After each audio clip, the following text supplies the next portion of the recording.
Yes, I Blog just want Talk to. Radio.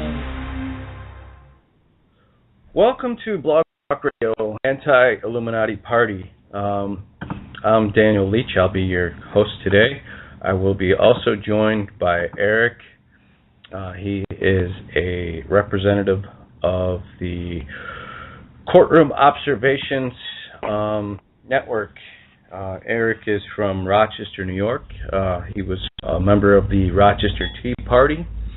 And Eric is also currently working with another national internet show.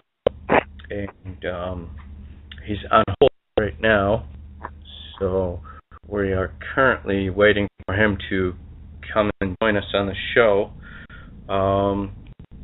Eric, are you there? Here, Dan. Am I coming through okay? Yes, Eric, you are. You sound great, man. Thank you for joining us today on the Anti-Illuminati Party Roundtable broadcast.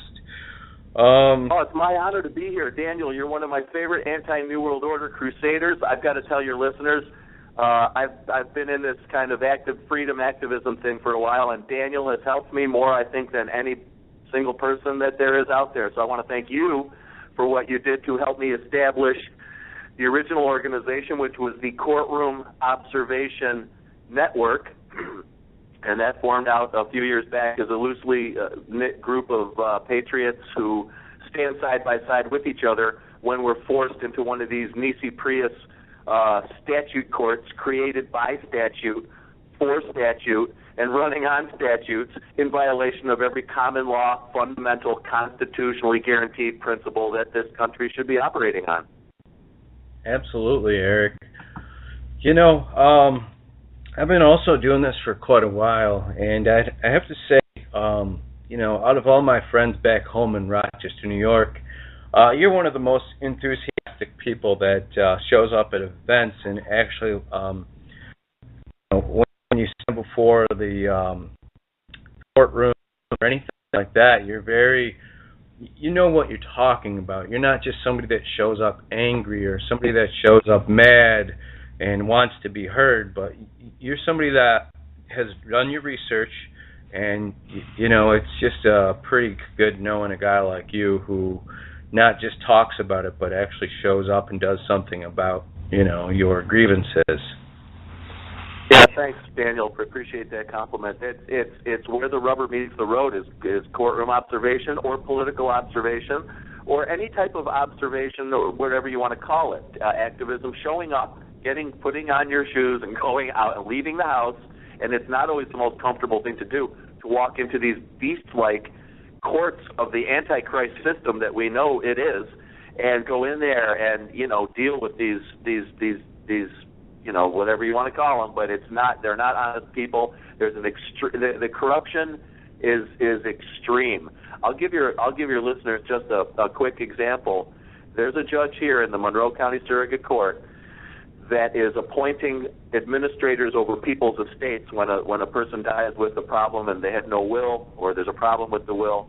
The court steps in, and the judge appoints an administrator over the estate who usually cleans out the estate, charging $200 an hour to drag things out for as long as possible so the lawyers and the judges make all the money. Oh, guess what? The judge that's doing the appointing, he's appointing administrators from a private law firm that he's a senior partner at. Now, that's not only a conflict of interest, that's racketeering and conspiracy. That's the lightest duty. That's just the beginning of what's going on. So people really need to realize the level of the pandemic corruption that's going on in the local courts. Now, people have a very convenient way of focusing on the tyranny of the federal, which there is, and the tyranny of the state, which there is. But I got news for you, and I've been there to all of them, so I can talk about this. I've been to the federal courthouse in Albany, New York.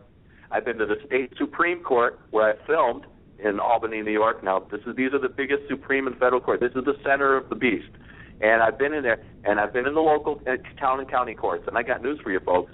The tyranny of the local is way worse than the tyranny of the state or the federal right now. The federal courthouse was like a ghost town. There weren't people in there waiting for trials and going in and, State, pretty much the same way. It was quiet down there. There was just a couple people kicking around, and it was really almost like a ghost town. And I go to the county courthouse in Rochester, 7 floors, room after room after room of tyranny, thousands of people a week coming in, herds by legions, dozens, hundreds every day. You go in there in the morning, there's a line of like 40 people waiting to get through security. So my thing right now is the tyranny of the local is far worse than the tyranny of the federal. Buy local, fix local. Absolutely. You know, speaking of local in Rochester, about a year ago, we started a little organization, a group meeting every Tuesday over at the Liberty Restaurant. If anybody's interested in joining the group over there, there's probably an average of 5 to 10 people that show up, and you know, they talk about Liberty events, they plan different things like movie nights, you know, different things like that. And right now it's mostly hosted by my friend Harry Allen. There's a few other people, Sam, Art, Valerie, a lot of other, you know, local patriots that, you know, at the moment I might be forgetting their names, but it's a great way to network with like-minded people. Again, that's on Winton Road, across from the Tops.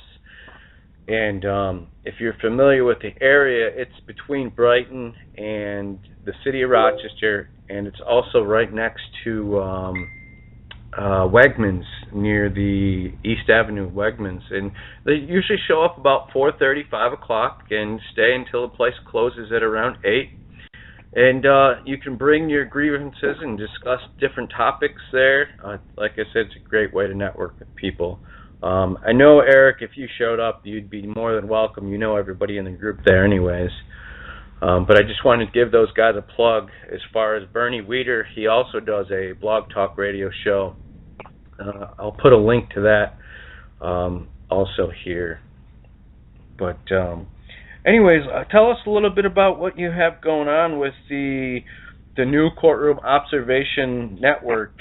What we've done. Well, when I became aware of the National Liberty Alliance, which is the web presence would be the nationallibertyalliance.org.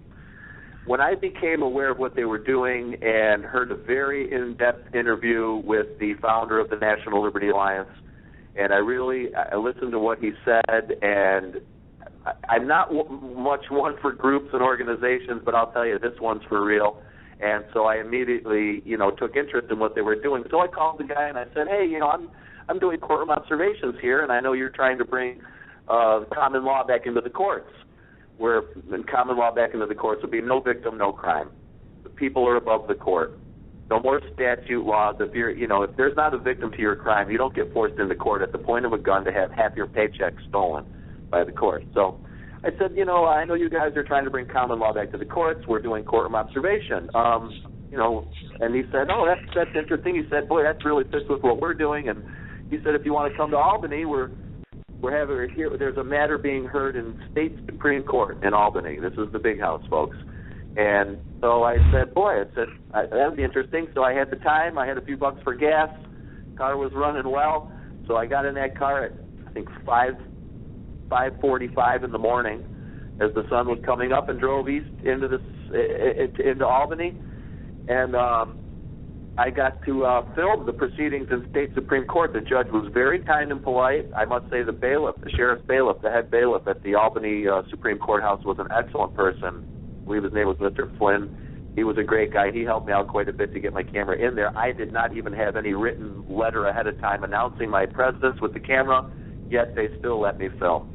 So a professional presence and, being polite at the door and working with the guys at the front, they can usually help you out and get you in with your camera, and that's a big deal. So anyway, I took the 4-hour drive to Albany, got to meet John Darish, who's the president of the National Liberty Alliance, and we filmed the matter in Supreme Court. This matter that particularly, if people are interested, this one involved the New York State Constitution is going to be opened up between 2017 and 2019, and this is going to be one of the most dangerous times in history for the people of New York. because the political hacks who have basically destroyed all the freedoms, who are violating our freedoms. You never lose your freedoms; they only get violated. They're going to try to open up the New York State Constitution, and God knows what they're going to do. So, Mr. Robert Schultz, an epic freedom fighter, he was in the movie Freedom to Fascism by Aaron Russo. He was the man who was serving the papers at the courthouse. He was the very well-spoken older gentleman, kind of a Ron Paul type in the movie Freedom to Fascism. You can see Bob Schultz. Bob Schultz just recently, this past summer, argued at the state Supreme Court in New York that during this state constitutional convention in New York, there must be delegates to the convention from the community. That means you don't let the guys on the the lawyers on the state legislature in Albany who have destroyed us, who have destroyed, we're destroying freedom, destroying business. People are leaving New York State by the hundreds of thousands because of the tyranny and the oppression. You can't let those people be the only delegates to the convention. That kiss everything goodbye. They're going to pull out any references to gun rights and militias. It's all going to collapse at that point. You can kiss your last few freedoms that New York has goodbye. So anyway, I got to film that. We got to talk to John Darish. We connected up, and we just decided that bringing the Courtroom Observation Network under the umbrella of the National Liberty Alliance would be a great collaboration. So we joined forces. I said, here's all the ideas and all the material and all the people I have with the Courtroom Observation Network. Let's go. And he got it all woven into the National Liberty Alliance format, gave me my own section of the website under groups. So if you go to the nationallibertyalliance.org, you put your cursor, that blue bar across the top where it gives you your headings, just put your cursor on the groups. I think it's over on the right-hand side. And then it'll open up, you'll see Courtroom Observers, and click on that, and you'll see the new Courtroom Observers of the National Liberty Alliance. So what was once the Courtroom Observation Network is now being called Courtroom Observers of the National Liberty Alliance. And it's a perfect collaboration because it gave me a bigger platform to do the Courtroom Observation. It gave him the Courtroom Observation mechanism that he needs, because the big thing about, it was a perfect fit. So, and that's where we stand at today. We're up and running. We've only been up in a few weeks there, but we do have the welcome letter. We've got some protocols, which are suggestions on how to be a good, decent, effective courtroom observer. Wear good clothes. Wear a tie if you have one. That way, and carry a pen and paper. Take notes.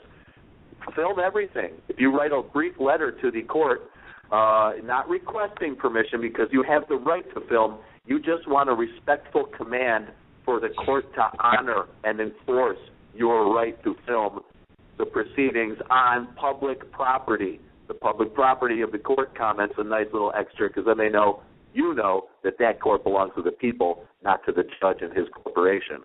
So, we got some protocols up there, and just a couple other blogs, some incidental things that I printed, and if people want to go there and get involved, I highly recommend they do, because if you've been complaining about the government and the oppression and the taxes and the corporate government, all the stuff that we know is going on, this is a great way to get involved as an activist. Go down to your your town court on traffic court night. That's where you can be most effective.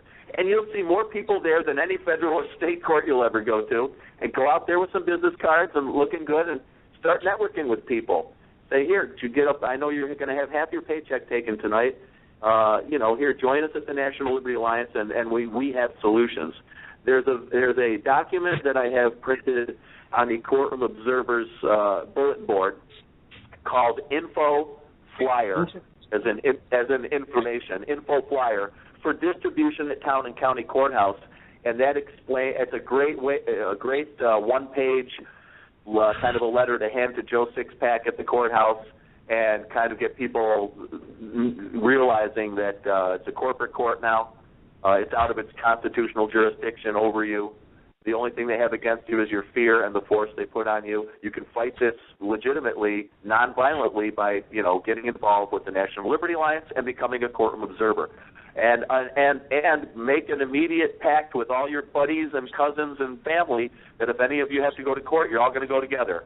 You can get 8 or 10 people just with your friends, coworkers, guys on the construction crew, person your girlfriend, whoever, and your parents, and right there you've got a dozen people. They're all going to go in with cameras and film even the smallest offense. Even if they just get a ticket, you want to fight it. You don't take a plea, take everything to trial, insist on a jury trial, and take it from there. And I found that you can go into court with common law on your side, with the perfect common law Perry Mason case, all the T's crossed, all the I's dotted, and you can be in the right.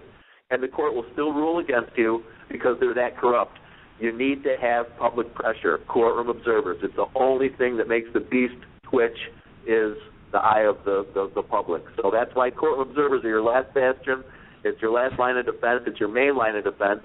It's it's the teeth and it's the insurance of everything else. You can file all the paperwork you want, but a lot of courts don't even care. They'll just break their own laws, their own rules. They'll break the Constitution. They'll defy everything that's right. And oppress people. So you got to carry the weight of the power of the people. Always wins in the end. So I'll yield back to you, Daniel. Well, I just want to say that's pretty awesome stuff, and I just want to give some of the people a little history on courtroom observers, and I want to give some props to local radio show hosts that we used to have on 1310 AM out of Brockport. Oh, yes. His name is Mike Deming. He did a show called, I believe it was the Patriot Show, and it was broadcast through Rochester, New York as well. Originally, I was calling in to get some attention and try to bring some people to a lady that was in trouble. She called me the website. She was having some issues with her son being abused, and so she wanted some people to help her. And that's what we made a call out to Mike Deming's show. And we got some people like Eric was called, and together we kind of came up with this idea to come up with your website there, and it's been pretty good, man. I think we've had a couple cases local Rochester. Got together and you went to some cases, and I'll tell you that case turned out pretty well for Martha. She was able to keep custody of her son. The abuse was stopped, and recently you had a case with Tim St. Martin, and a bunch of people showed up for that, and I don't know what the outcome was. Well, that was very interesting. That showed the power of the courtroom observers, because that case, which I believe was the Irondequoit, New York case, there was maybe 15 courtroom observers there. It was a pretty good crowd. We had half the courtroom full of observers just for his case. And the outcome was that the trooper didn't show up, so they were forced to dismiss it. And then as we walked out of the courtroom, all 15 of us were standing in a circle on the front steps, and all of a sudden the trooper comes pulling in just as the proceedings ended, conveniently late. Must have got the call from the DA. Okay, they're gone now. Come on in and drop off the final paperwork for that case. And it got dismissed because the Snoops cops don't want 15 people from the public all watching, his corruption and all this incorporated garbage. When they give you a ticket on the road, that's a contract. That's nothing. This is all out of constitutional jurisdiction for them to be handing out code violations to people who are traveling. And if people out there listening look into the Supreme Court decisions, I think it's called the Thompson decision, but I'm not sure. I don't have my notes in front of me. But it says that only people who are driving commercially, engaged in commerce, are required to get licensed and permitted to do that. The average person who is, quote, traveling for family purposes, going to get food for the store, driving to your friend's house, you don't have to have a license for that. But they put that on us, and as long as the police are willing to enforce it and the judges go along with it, well, we're stuck. None of the lawyers are going to speak out against it because they're all part of the bar, and you have to be a lawyer to be a judge. So they're all together in this. There's a giant collusion. It really is truly a conspiracy between the prosecutors, the police, the judges, and the lawyers, which are one and the same, to continue this admiralty type law of, your car doesn't have the right sticker, your paperwork isn't in order, that date isn't right on that card there. I mean, all this absurd, pay rent on the house that you own, no mortgage, they're going to charge you and call it property taxes. My Article 1, Section 8 of the Constitution, I believe, says it's either Article 1, Section 8 or Article 1, Section 9, Clause 4. I've got to look that up. But it says no direct tax shall be laid. And property taxes are a direct tax. It's indisputable. And that's why many people who are resisting property taxes are not having their houses seized. They're just having liens placed against their property. So at least they're not being kicked out in the streets. We're having victories. It's going to be a long battle for freedom, Daniel. You know that. But people don't get discouraged. Don't give up. We had a great victory here in New York, including what the people in New York City did, what I was doing. We got together and we started putting the heat on the courts and bringing up decisions that they had expunged from LexisNexis, the main law, legal and case precedent data bank. Didn't even have these cases in there. They took them out. You've got to have a lot of power. This is Vatican-level power that would be able to remove federal case precedents from the world-class, world's leading legal database. And so and they were cases regarding federal decisions from the Ninth Circuit Court in the case of Fordyce versus the City of Seattle, and then in the 11th Circuit Court, Smith versus the City of Cumming. And they both said almost the identical thing. I love the second one better, but the first one said the First Amendment protects the right to film matters of public interest on public property, which is any court case. And the second, unless you're talking about a rape case or something like that, obviously there's going to be cases where you want privacy, and we're not talking about that. But and then the other case from 2000 was the First Amendment. This is the good one. The First Amendment protects the right to film matters of public interest on public property, and specifically, it said the public has the right to film. The First Amendment protects the right to film what public. It said, and specifically a right to film what public officials do on public property. So that really nailed it down to, hey, you got every right to film that judge if he's in the court, if he's in public court. Doesn't matter. You don't have to ask permission, but they do require you write a letter ahead of time. So you call and you just say, I respectfully command. You don't request. You respectfully command that they honor and enforce your right to film matters of public pursuit, matters of public interest on public property. And then you just list those two cases, and then you're in. Well, last year, you remember the girl that was arrested? She was an activist. She's pretty famous in Rochester. Yes, Emily Good was her name. Her name was Emily Good, and she was arrested for, are you talking about the Emily Good case, Daniel? Yes, absolutely. Okay. I'll give you, you want me to give your listeners a brief history on that? Yeah, absolutely, because that was a case that came out pretty awesome for her. Yes, it did. Actually, I don't know exactly what the final settlement was. You can chime in on that at the end, but I'll give you the history. What happened, people, was a woman named Emily Good, young lady, maybe mid-20s, living in the city of Rochester. She was about 11:30 at night. She's in her pajamas, and she hears a bunch of commotion out front in the street in front of her house. Kind of a semi-busy, side street, but it gets a decent amount of traffic. And she goes out, and there's a bunch of cops out there from the Rochester Police Corporation, and they're hassling. They got a car pulled over. I think it was a white two-door, and they had the young black guy out there, and they were screaming at him. Where's the drugs? Where's the drugs? And he said, I don't have any. Go through, search my car. Go ahead, take a look. He could let him search the car. They searched the car, found nothing. And they're still pushing him around and screaming at him, where's the drugs?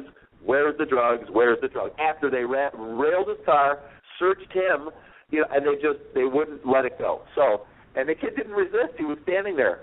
So Emily Good came out with her camera, and started filming from her front lawn, not anywhere near the police, nowhere near them. They were out in the street in front of her. She had to be 40 feet to 50 feet or more away from them, maybe 70 feet. Between 50, I would say front lawn and the sidewalk and the front, because she hadn't really gone far into the lawn. She was more or less just at the edge of her doorstep that starts the grass, between 50 and 100 feet from the scene, filming it. And the cops come over and threaten to arrest her. She says, "I'm not putting my camera away. I'm on private property filming this, and I'm not interfering with your administration of governmental with your governmental administration." And they said, "Oh, we're going to arrest you anyway." And a big mistake, because it went viral. And of course, the local prostitutes in the prostitute media didn't have jack to say about it. They just were going to let it go. Don't even see no evil, hear no evil, speak no evil. Now imagine how much of this is going on that we're not being heard about, because people like Emily Good aren't filming it. So anyway, it finally hit YouTube. God bless the internet. It's coming back on them. And went viral. I think it was 2 million views in 2 days or something. It was one of the most viewed videos ever. And she made it to Coast with George Norrie, or Ian Punnett, I think, was on at the time. CNN, Fox, we're RT, Russia Today. Everybody, the whole world was talking about this case. So she went to, at her arraignment, the courthouse was overflowing with courtroom observers. I mean, it was a mob scene. There were people from the left. There were people from the right. There was not as many people from the right as I would have liked to see, because the people on the right, boy, they only come out when the SAFE Act gets passed or their gun rights are being violated. They won't come out and help anybody who's getting trampled by the police. They're a bunch of bootlickers who think the cops can do no wrong. But boy, and so I didn't see enough people from the kind of art side of the thing. But all of the, the people, the anti-war protesters, and the more people that you would traditionally say were from the left were there, because they're against the police state too.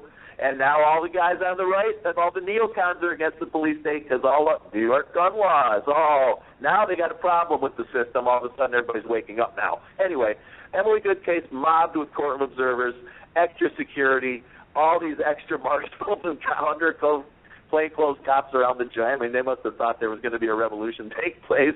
Everybody was well behaved. They were just standing in the courtroom, waiting for the judge to come out. And the first thing he said was, "I understand we have a petition to film these proceedings," because of course everybody in the world wanted to set up their camera, including a current affair, an Inside Edition, and all these worldwide programs, TV programs. And so anyway, with a quivering voice, the district attorney, they sent in some young kid, of course, that head DA. That is the biggest case since it's in a long time, and they send in one of their junior, so with a quivering voice, this kid basically out of diapers gets up and says, "Your Honor, the state does not wish to pursue this matter," and everybody cheered and went out.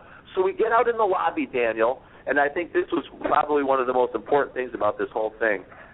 Not one reporter, and they were everywhere. Once they get out in the lobby, the cameras were there, all the local TV and radio, everybody was there. All the big faces and names that you recognize.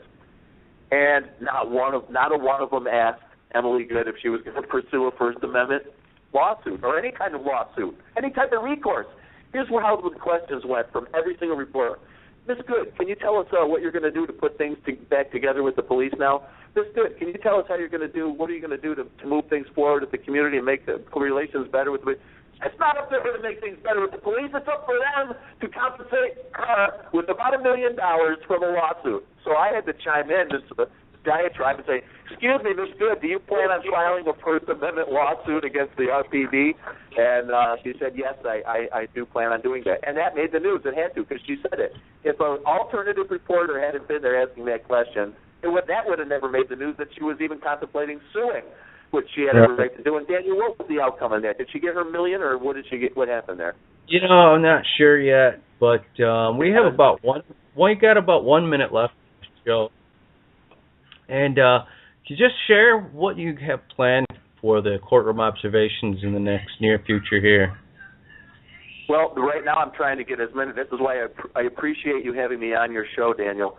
I'm trying to get as many people involved with courtroom observation as possible. For people who absolutely can't get out to the court, you don't have a car and nobody to drive you there, or you can't leave your house, you're sick or something, maybe you have health issues, understandable. Get involved with the National Liberty Alliance, because we're together now. The Courtroom Observers is a part of the NLA, the National Liberty Alliance.org. So I would just encourage people to get involved. We need people right now. We don't need listeners. We need listeners and doers. Don't forget, the Bible says, be not just a hearer of the word, be a doer of the word. Psalms 94:16 says, who will rise up for me against the evildoers? Who will stand up for me against the workers of iniquity? I'd like all your listeners to say, I'd like your listeners to say, I will, and get involved. We are out of time, buddy. I appreciate you calling in. It's quite awesome. Give me a call after the show's over, man. I can talk to you, too.